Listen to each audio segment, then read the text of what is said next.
Pertanyaan saya, mengapa Jokowi lagi, Pak? Dia yang terbaik.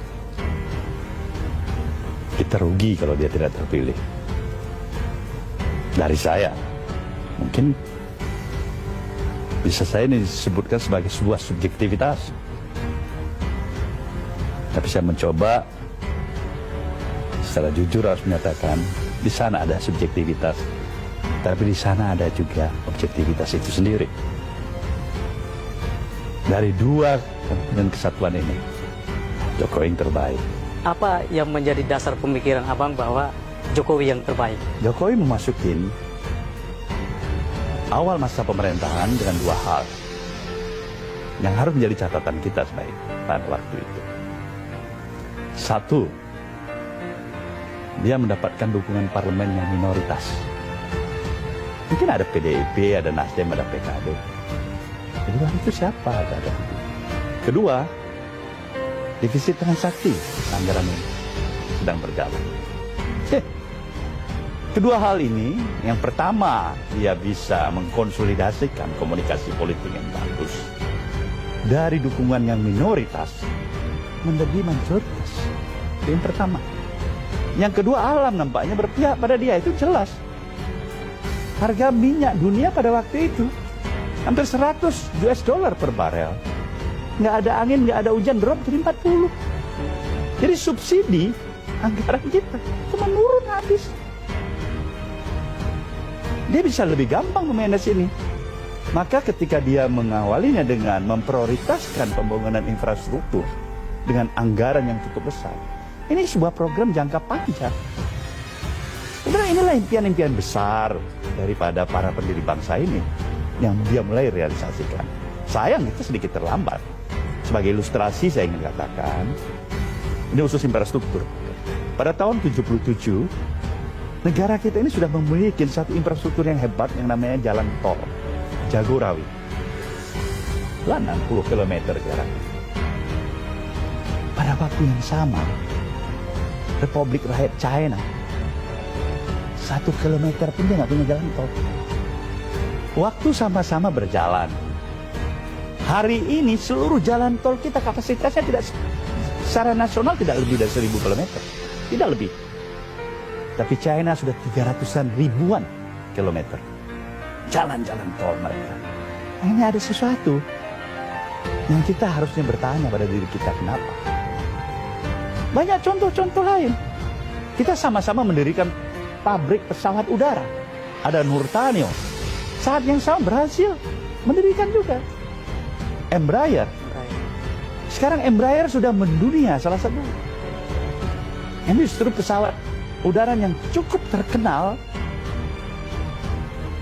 diakui oleh dunia. Nurtanio dia hampir berjalan di tempat atau mundur. Kita juga harus bertanya pada diri kita. Tahun 62 kita penyelenggarasi Asian Games. Kita di sana ada Sarengat dan kita keluar sebagai juara dua Asian Games. Nah pada tahun ini kita ikut sebagai peserta SEA Games dengan jumlah peserta negara yang jauh lebih sedikit, hanya 17 kalau saya nggak salah itu Pak. Dan kita keluar sebagai nomor 5. Kita juga bertanya pada diri kita, ada apa? Nah ini pekerjaan-pekerjaan rumah kita yang besar. Di samping kehadiran sebuah model baru, yaitu sistem demokrasi kita. Saya katakan ini sistem demokrasi model baru. Model yang super liberal atau bebas sebebas-bebasnya, bahkan lebih bebas dari Amerika Serikat. Nah kalau model sistem demokrasi ini tidak disupervisi oleh kehadiran pemerintahan yang kuat, ini demokrasi bukan bikin kemajuan, ini bikin kemunduran kita sebagai satu bangsa. Nah di sana saya berharap Jokowi, dia kepala pemerintahan, presiden, kepala pemerintahan, kepala negara, harusnya seluruh urusan berhenti di mejanya.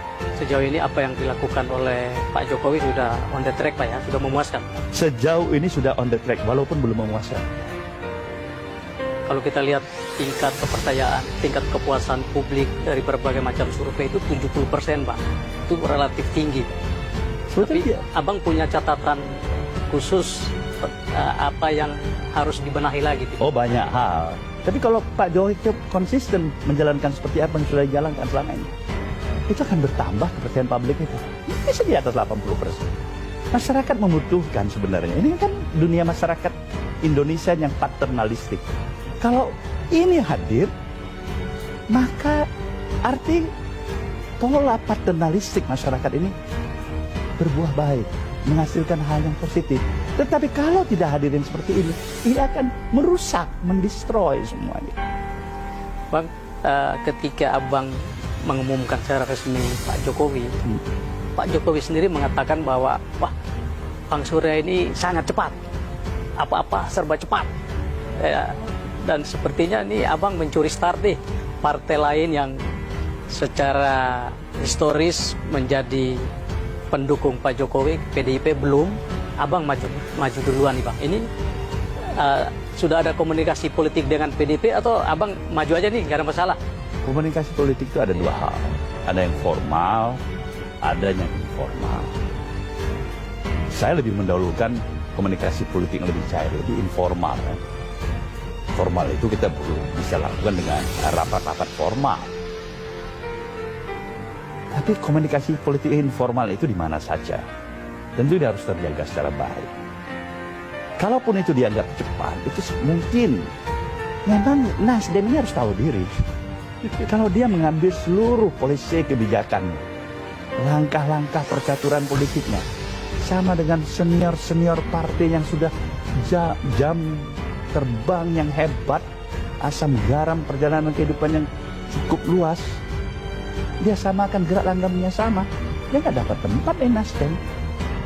Gerakan perubahan restorasi bangsa ini akan jauh lebih efektif dibawakan apabila kehadiran partai ini menjadi partai besar. Abang, saya coba masuk lebih teknis sedikit ke kalkulasi politik ya Bang ya. Kalau kita lihat berbagai survei, ada dua kandidat yang suaranya besar ya, jauh meninggalkan kandidat yang lain ya. Pak Jokowi 53%, Pak Prabowo 33%, dan sepertinya tidak ada primadona baru, bintang baru untuk menandingi dua kandidat ini ya Pak. Tapi ada juga yang mengatakan akan muncul kandidat baru, kandidat tengah ya. Abang melihat ada kemungkinan munculnya dua nama yang kuat dari Pak Jokowi sama Pak Prabowo? Ya, probability itu ada saja. Ini kan seperti bolanya masih bulat. Ya, bisa ke kanan, ke kiri, ke depan, ke belakang. Atau pepatah kuno Inggris, dari gelas ke bibir, banyak hal akan maksudnya terjadi. apa tuh Bang, dari gelas ke bibir? Everything can happen. Semua bisa terjadi. Kita tidak bisa menjudgment itu tidak, atau itu mesti. Karena itulah dinamika kehidupan ini. Tidak ada yang menduga popularitas seorang Ahok, gubernur DKI yang luar biasa.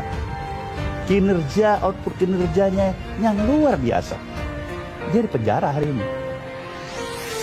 Tidak ada yang menduga, itulah kehidupan.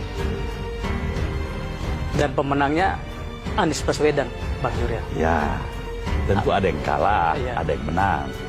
Apakah juga nanti menurut Abang Anies Baswedan akan membuat kejutan Pak? Bisa saja. Tergantung masyarakat, konstituen dia, ambisi dia pribadi. Apa yang dia harapkan misalnya. Saya pikir tidak ada salah ambisi itu. Salah justru kalau saya melihat anak-anak muda yang potensial, anak-anak negeri ini yang bersikap skeptis, apatis, apa yang dia harapkan misalnya.